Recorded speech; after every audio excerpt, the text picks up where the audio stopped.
Hello दोस्तों, नमस्कार। आपका स्वागत है मेरे चैनल पे।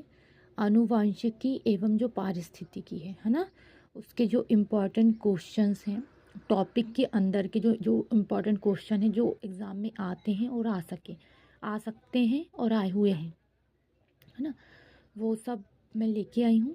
टॉपिक के अंदर से इम्पोर्टेंट क्वेश्चन है तो वन लाइन फैक्ट के साथ है पूरे क्वेश्चंस। तो आनुवांशिकी एवं पारिस्थितिकी स्टार्ट करते हैं। आइए, उसका आज का फर्स्ट वीडियो है, देखिए। आनुवांशिकीय लक्षणों के पीढ़ी दर पीढ़ी संचरण की विधियां तथा कारणों के अध्ययन को आनुवांशिकी कहते हैं। जैसे आनुवांशिक का जो लक्षण होता है वो पीढ़ी दर पीढ़ी होता है, या फिर उनकी संचरण की विधियां, है ना, या फिर कारणों के अध्ययन को हम आनुवांशिकी कहते हैं। पीढ़ी से ही आनुवांशिकी का पता लगाया जा सकता है कि ये रोग किसी हमारी पीढ़ी में जो पूर्वज थे उनको था, फिर हमको आया, ऐसा रहता है आनुवांशिकी का। आनुवांशिकी का पिता किसको कहते हैं? ग्रेगर मेंडल को कहा जाता है आनुवांशिकी का पिता, ग्रेगर मेंडल को।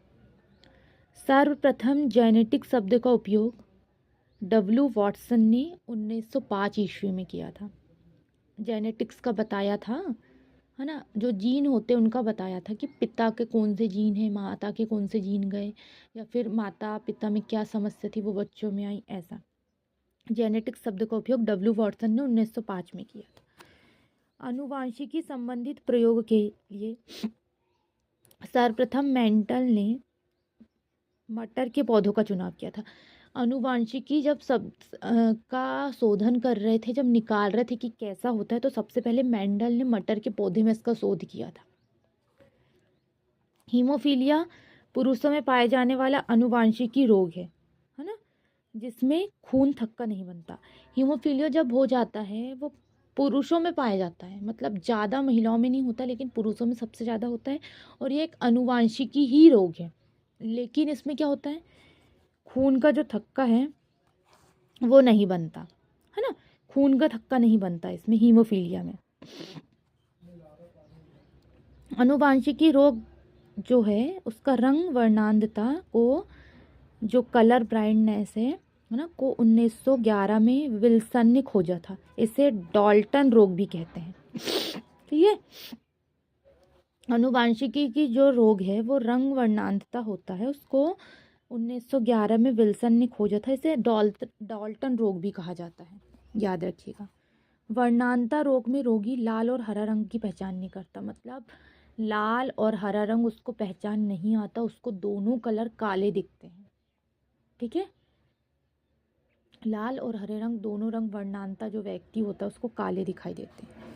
रासायनिक दृष्टि से जीन डीएनए का एक प्रारूप है जिसे आनुवांशिकी की मूल इकाई कहते हैं। मेन डीएनए है किसमें?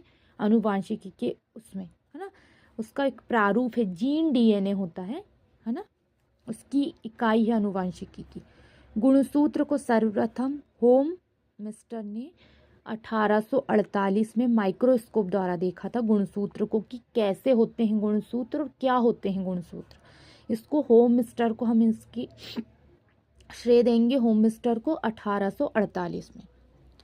गुणसूत्र का नाम डब्ल्यू वॉल्टेयर ने 1888 में किया था। गुणसूत्र खोजा था लेकिन पता नहीं था कि ये क्या है ना, लेकिन जब डब्ल्यू वॉल्टेयर ने इसका नामकरण किया, गुणसूत्र का नामकरण डब्ल्यू वॉल्टेयर ने किया कि ये जो चीज़ है, ये पदार्थ जो है वो गुणसूत्र है। डब्ल्यू वॉल्टेयर ने बताया 1848 में, पता चल गया था कि ये क्या है, एक पदार्थ निकला है, माइक्रोस्कोप की सहायता से वो देखे थे होम मिस्टर ने। लेकिन डब्ल्यू वॉटसन ने 1888 में इसका नामकरण किया कि ये गुणसूत्र है, जो हमें पदार्थ देखने मिला ये गुणसूत्र है। गुणसूत्र के अंदर डीएनए प्रोटीन पाया जाता है जिसे क्रोमेटीन कहा जाता है ना। गुणसूत्र के अंदर एक डीएनए प्रोटीन पाया जाता है जिसे क्रोमेटीन कहा जाता है। गुणसूत्र का निर्माण जो होता है वो क्रोमेटीन में होता है ना, हमारे शरीर में क्रोमेटीन में ही गुणसूत्रों का निर्माण होता है। मनुष्य में क्रोमोसोम मतलब गुणसूत्र की संख्या 46 होती है, मतलब 23 का एक, 23 का एक, ऐसे 2 पेयर, तो टोटल मिला के 46। जिसमें 22 जोड़ा समान तथा अंतिम एक जोड़ा असमान होता है। 22 जोड़े समान होते, 22 इधर के समान, 22 इधर के समान, और अंतिम जो 23वां एक जोड़ा बचता है वो असमान होता है।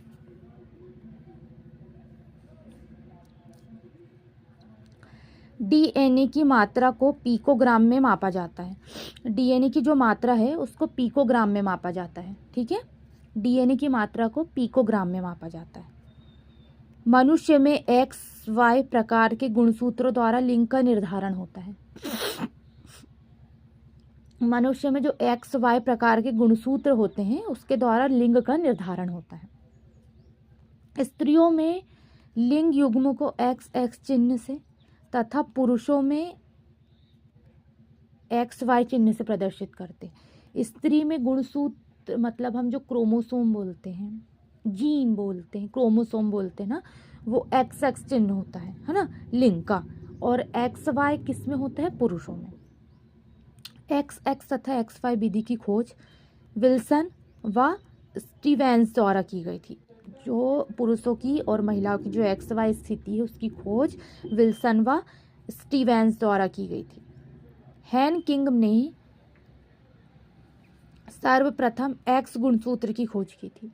जो हैन किंग है उसने सर्वप्रथम एक्स गुणसूत्रों की खोज की थी। एक्स गुणसूत्र के बारे में हैन किंग ने बताया था। कैंसर उत्पन्न करने वाली जीन ओकोजीन कहलाते हैं। जो कैंसर उत्पन्न करते हैं ना वो ओकोजीन होते हैं। जीन शब्द का सर्वप्रथम प्रयोग जोहानसन ने 1909 में किया था। जीन का मतलब जीन का प्रयोग किया था, जीन के बारे में जोहानसन ने 1909 में बताया था। पहले कृत्रिम जीन का निर्माण हरगोबिंद खुराना ने 1970 में ईस्ट एलेनिन टीआरएनए के लिए किया था। जीन का कृत्रिम जीन का हरगोबिंद खुराना ने 1970 में ईस्ट एलेनिन टीआरएनए के लिए किया था। कृत्रिम जीन का याद रखिएगा। डीएनए एक अनुवांशिकी पदार्थ है। इसका प्रमाण ग्रिफिथ द्वारा किया गया था। जो डीएनए है वो एक अनुवांशिकी पदार्थ है। इसका प्रमाण जो था वो ग्रिफिथ ने प्रस्तुत किया था कि ये अनुवांशिकी पदार्थ है डीएनए, है ना। मनुष्य में 23वीं जोड़ी के गुणसूत्र के कारण ही पुरुष और स्त्री का विकास होता है। देखो अभी मैंने बताई कि पुरुषों में एक्स वाई गुणसूत्र होते हैं और महिलाओं में एक्स एक्स होते हैं जिनका चिन्ह है ना।